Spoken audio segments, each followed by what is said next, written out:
জয় গৌর, জয় নিতাই। আজ 6ই বৈশাখ 1431 ও 19 এপ্রিল ইংরেজি 2024 শুক্রবার একাদশী কামোদা। এই কামোদা একাদশীর দিন আমি শ্রী চৈতন্য চৈতামৃত পাঠ করছি।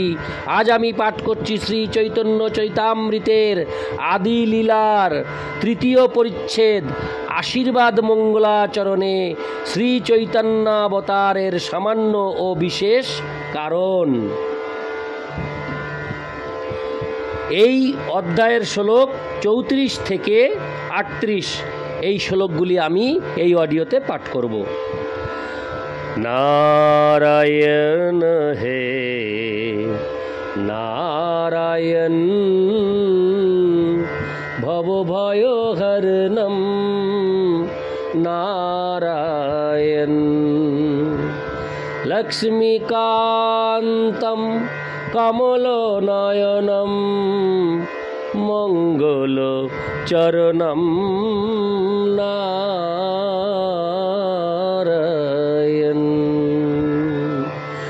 নারায়ণ হে নারায়ণ, ভবভয়হরণম নারায়ণ। শ্লোক 34।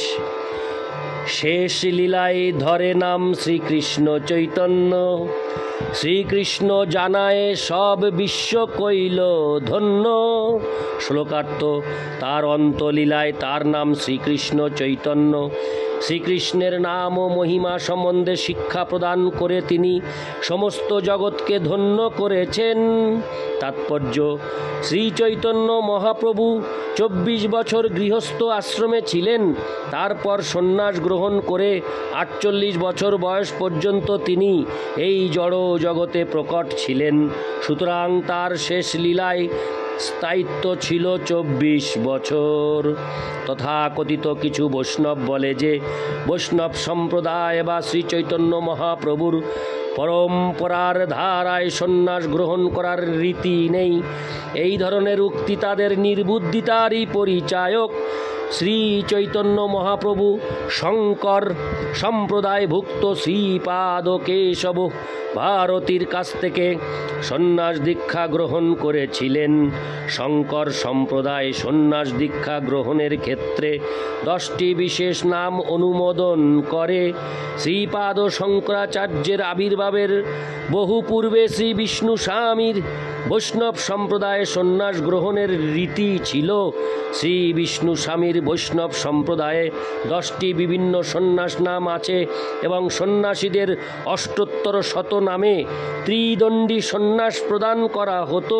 বৈদিক নির্দেশাবলীর দ্বারা এটি প্রমাণিত। অতএব শঙ্করাচার্যের আবির্ভাবের পূর্বেও বৈষ্ণব সন্ন্যাসের অস্তিত্ব ছিল। বৈষ্ণব সন্ন্যাস সম্বন্ধে অজ্ঞ ব্যক্তিরা অনর্থক প্রচার করে যে বৈষ্ণব সম্প্রদায়ে সন্ন্যাস গ্রহণের রীতি নেই।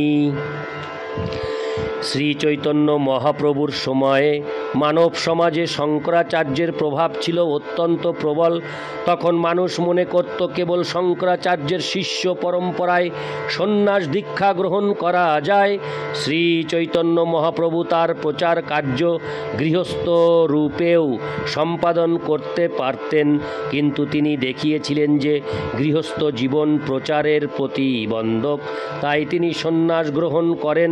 তিনি যেহেতু মানুষকে আকৃষ্ট করার জন্য সন্ন্যাস গ্রহণ করেছিলেন, তাই বৈষ্ণব সম্প্রদায় সন্ন্যাস আশ্রম গ্রহণের প্রচলন থাকা সত্ত্বেও সামাজিক অবস্থায় বিশৃঙ্খলা সৃষ্টি না করার জন্য তিনি শঙ্কর সম্প্রদায় থেকে সন্ন্যাস গ্রহণ করেছিলেন। শঙ্কর সম্প্রদায়ের সন্ন্যাসীদের সন্ন্যাস দীক্ষাকালে নির্দিষ্ট 10টি নাম থেকে একটি নাম দেওয়া হয়ে থাকে। এই 10টি নাম হচ্ছে তীর্থ, আশ্রম, বন, অরণ্য, গিরি, পর্বত, সাগর, সরস্বতী, ভারতী এবং পুরী। সন্ন্যাস আশ্রম গ্রহণের পূর্বে ব্রহ্মচারীকে একটি বিশেষ নাম দেওয়া হয়। একজন ব্রহ্মচারী হচ্ছেন একজন সন্ন্যাসীর সহকারী।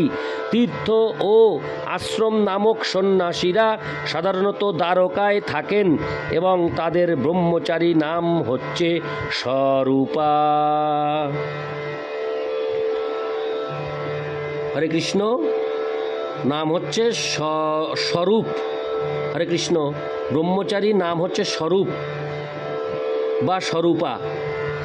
স্বরূপ বা স্বরূপা, এখানে একটু লেখাটার এখানে একটু অস্পষ্ট লাগছে আমার।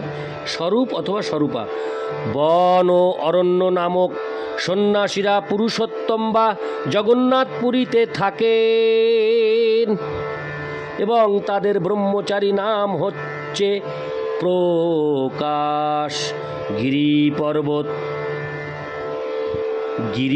পর্বত ও সাগর নামক সন্ন্যাসীরা সাধারণত থাকেন বদ্রিকা আশ্রমে এবং তাদের ব্রহ্মচারী নাম হচ্ছে আনন্দ। সরস্বতী, ভারতী ও পুরী নামক সন্ন্যাসীরা সাধারণত থাকেন দক্ষিণ ভারতে শৃঙ্গেরিতে এবং তাদের ব্রহ্মচারী নাম হচ্ছে চৈতন্য। শ্রীপাদ শঙ্করাচার্য সমগ্র ভারতের পূর্ব, পশ্চিম, উত্তর ও দক্ষিণ প্রদেশে 4টি মঠ স্থাপন করে তার 4 জন সন্ন্যাসী শিষ্যকে সেই 4টি মঠের দায়িত্বভার অর্পণ করে যান। বর্তমানে এই 4টি মূল মঠের অধীনে ক্রমশ অসংখ্য শাখা মঠ প্রতিষ্ঠিত হয়েছে। এই মঠগুলির মধ্যে হরে কৃষ্ণ। এই মঠগুলির মধ্যে কাজকর্ম পরিচালনার ব্যাপারে একটি নির্দিষ্ট নিয়ম থাকলেও তাদের আচরণের মধ্যে অনেক বৈষম্য ও বিভেদ রয়েছে। 4টি মঠের 4টি সম্প্রদায় আনন্দবার, ভোগবার, কীটবার ও ভূমিবার নামে পরিচিত। কালক্রমে তাদের মতবাদের মধ্যে অনেক বৈষম্য দেখা দিয়েছে। শঙ্কর সম্প্রদায়ে গুরু শিষ্য পরম্পরার ধারায় সন্ন্যাস গ্রহণ করতে হলে প্রথমে একজন প্রকৃত সন্ন্যাসীর কাছে গিয়ে ব্রহ্মচারী শিক্ষা লাভ করতে হয়। সন্ন্যাসী যে শ্রেণীর অন্তর্গত সেই অনুসারে ব্রহ্মচারীর নাম দান করা হয়। শ্রী চৈতন্য মহাপ্রভু কেশব ভারতীর কাছ থেকে সন্ন্যাস গ্রহণ করেন। যখন তিনি কেশব ভারতীর কাছে প্রথম যান তখন তিনি একজন ব্রহ্মচারী হিসাবে গৃহীত হন এবং তার নাম হয় শ্রীকৃষ্ণ চৈতন্য ব্রহ্মচারী। সন্ন্যাস গ্রহণের পর মহাপ্রভু তার শ্রীকৃষ্ণ চৈতন্য নামটি উপযুক্ত মনে করেন এবং তাই তিনি তার সেই নামটি পরিবর্তন করেননি।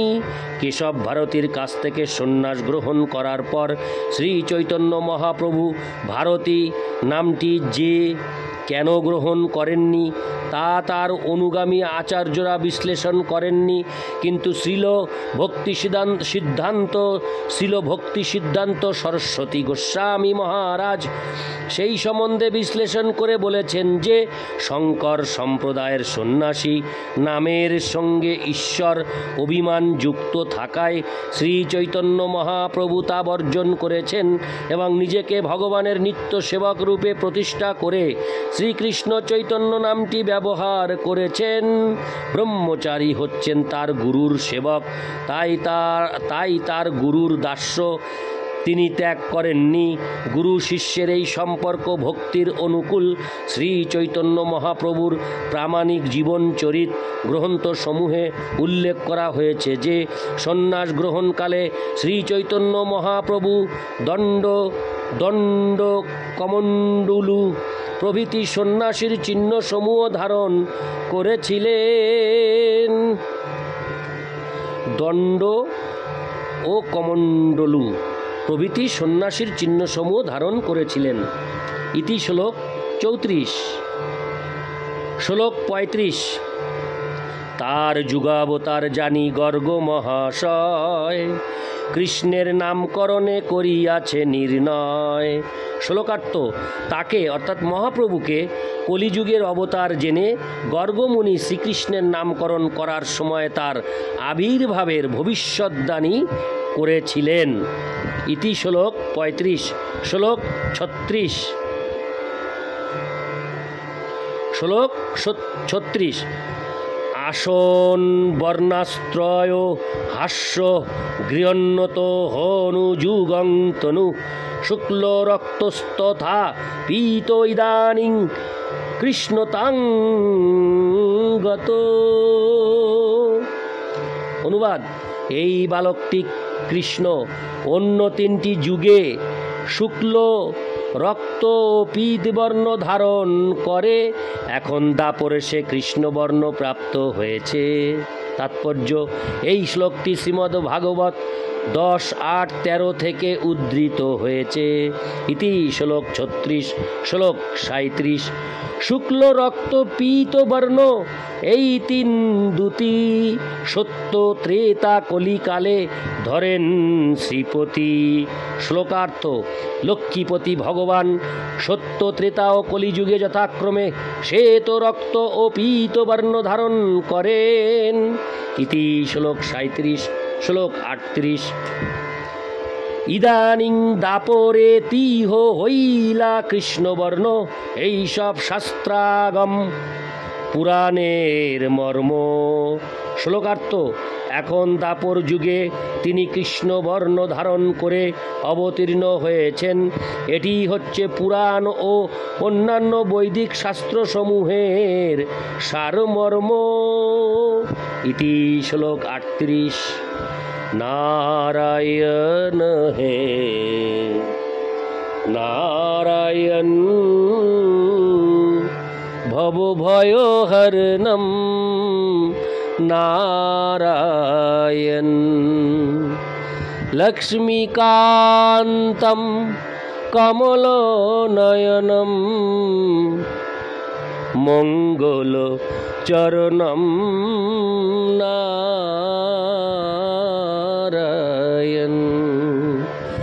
नारायण है नारायण